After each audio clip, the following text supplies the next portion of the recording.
and welcome back to God's Golden Acres. I'm Kim, and today we're hanging out in my container garden because I'm sure everyone's seen it. Victory gardens. That's the topic that's brought back up, and it's the idea of, from the Great Depression in the 30s, of growing all of your food because the economy was so bad. That's what everyone did. And people feel like we're about to go into another Great Depression. Oh gosh, the birds are driving the dogs crazy. But things were also different then. More people lived in the country. More people were already gardening. So I think all gardens are victory gardens. And let me explain this a little bit more. If you've never gardened before, and then all of a sudden you get like 4 of these containers. That's what I started with this spring while I had stuff up in my greenhouse getting ready to transplant. These are 4 containers added to the supply chain. And I had 7 heads of 7 heads of cauliflower that I've already harvested. I have a couple more here left that I'm going to leave because it's kind of breaking down and going to go to seed. I'm going to seed save from this one. That'll allow me to replant this fall and get several more heads of cauliflower. I have had a few broccoli, but it's bolting fast, so it's been small. I won't say full heads, but we're still going to eat it, and it's still something I didn't have to go to the store for. And then here, I'm going to seed save from this broccoli to plant this fall. So that's going to make a difference by itself in what food we are getting, plus the things we have been prepping in our prepper pantry. So if only 4 containers is what you had, it's gonna make a difference. A small difference is a difference. 1% change is a difference. And everyone made a 1% change.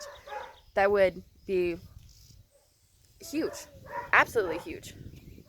We're gonna be dealing with them barking. They're mad that the birds, they don't like birds, I don't know why, are building nests above their dog houses. So they don't like that, like they could steal their food or something. I'm not really sure. Here's another container, and I have a baby orchard sweet corn. It's from Baker Creek. I'm sure you could probably buy it somewhere else, but I got it from Baker Creek.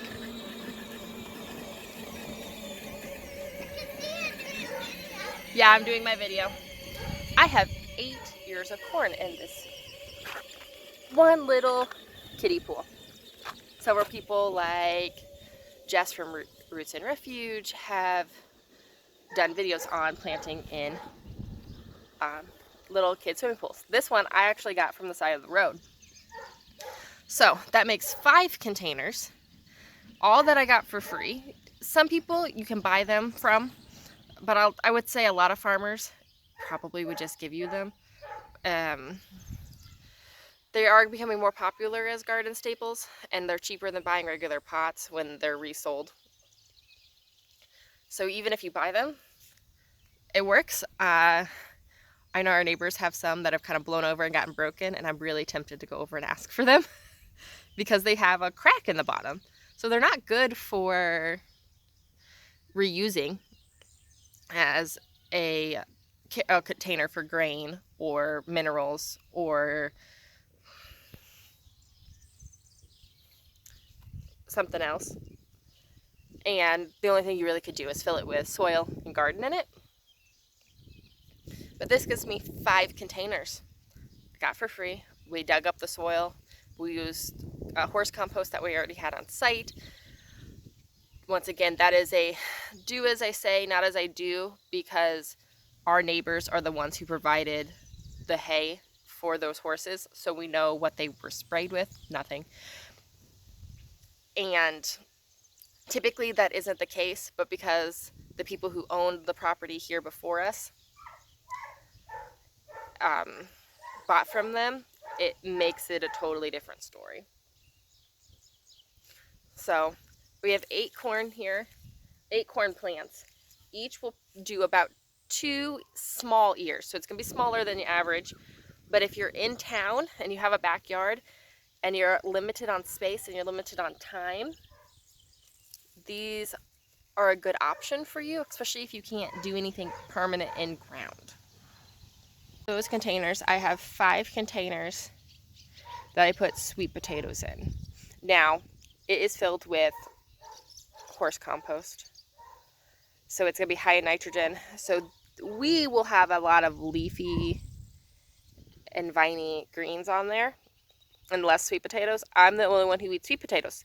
So 5 containers, perfect for me. And I will use the vines to give to our pigs in the fall when we're ready to harvest. And you might saute them. I'm not a big sauteed vegetable person. We roast some of ours, and I just don't like it mushy. So you might find that you like the leaves of the potatoes. 5 containers of potatoes. That's quite a bit. Back here underneath our hardening off table, a picnic table that the bench isn't on and needs replaced, I have 1 volunteer tomato plant, which was actually surprising because that's new soil, newish soil, I mean like pulled off the farm soil, and a little bit of horse compost and beets. So that gives me a total of 12 containers with the onion container back here. That is a pool that was left here. The previous owners used it as their dogs, and their dogs put a hole in it. Well, I'm just gonna have to grow something in it, right? So that's a lot of food that I'm sitting around. Am I gonna stock my pantry? Absolutely not. Not with this little garden. It is the garden that I started the season, and I probably will end the season in because it's back by the greenhouse. So this is the area when it's cool and cold, I'm willing to like put a little bit more extra effort in to cover, because if I get cold, I step in the greenhouse. I warm my fingers up. I keep some tools in there for me to use, and that works really well. And then we have this beautiful small garden, but it is going to make a difference in the supply chain issues. It sounds like there is going to be food available. You know, some places are growing less wheat, some places aren't exporting rice or wheat, but Canada has more than last year. Certain areas of the country have more than last year, certain areas have less. I think we're still going to see shortages simply when you're not getting fertilizer. Things are going to be smaller and shorter, but I don't think we're going to be totally unavailable.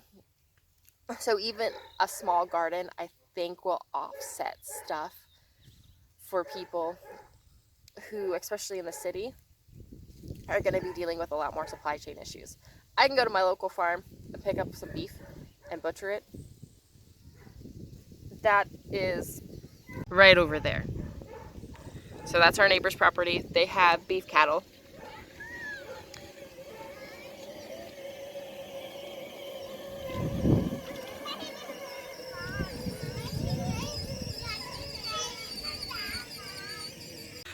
My husband has made them a trailer for pretty much everything. Attaches hitches to things and figures how they can tow. His next thing is he has literally found a Power Wheels hitch, and he's gonna get them an actual hitch. That way they can back up with the trailer and learn how to back their trailer and their Power Wheels, which is hilarious and actually probably a really good idea because I still can't back a trailer. I'm terrible at it. So I can, if we were to buy a cow from our neighbor, and if we were willing to then butcher it ourselves, it would literally be a matter of corralling out of one of the gates. There's several gates along our property. It'd be a matter of corralling our neighbor's cow that we bought onto our property and then butchering it ourselves. Worst come, worst served, and that's a lot of meat. We can hunt. We have ponds. Like, for us, it is going to be very, very different. what we'll do throughout the year to then deal with supply chain shortages. Because, yeah, I mean, living out in the country, you might get prioritized differently because so many people are in the city. So that might be where things get shipped first. But that also means distributing problems. People stealing, people disrupting. If there's more riots this year and nobody stops them, and if you can't get semis through or little box trucks, depending on how densely packed city you're in, you might be running into those things. This would help. This would help. It's not a lot, but you'll have supper that night and you'll be able to get through a few days until those deliveries can make it, or until things calm down, if things get rioty or theft, because it kind of those things happen in waves, like the weekends. So I really highly encourage you, do this, even if it's just these 4. Start. And every garden is a victory garden, and it would be helpful no matter where you are and how much you're growing. One pot's helpful. If all of your salad greens are coming out of one pot this size, that's helpful. It's a lot of work, it's a lot of reseeding, and a lot of fertilizing, but it is helpful.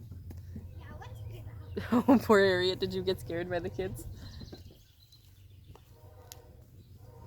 Thanks for being with us today. I'm praying for you all. If you like this video, hit the like button. If you want to follow along, hit that subscribe button. And thanks for being with us. God bless.